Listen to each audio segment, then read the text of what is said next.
పింఛం విప్పిన నెమలికి మల్లె తొలకరి జల్లుల మేఘం మల్లె అలజడి హృదయం మాడిన కూచిపోడి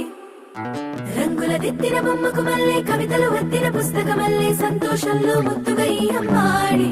ఆరారు ఋతువుల అందం ఒకటిగా కలిపి వింతలు ఏడు పక్కకు జరిపే కొత్తగా పుంతలు తొక్కెను ఈ అరవిందం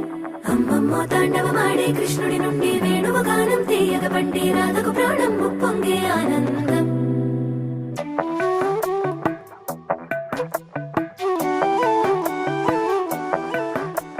మధురము కదా ప్రతొక నడక నీతో కలిసేలా తరగని కథ మనదే కనుక మనసు మురిసినిలా ఉసురేమో నాదై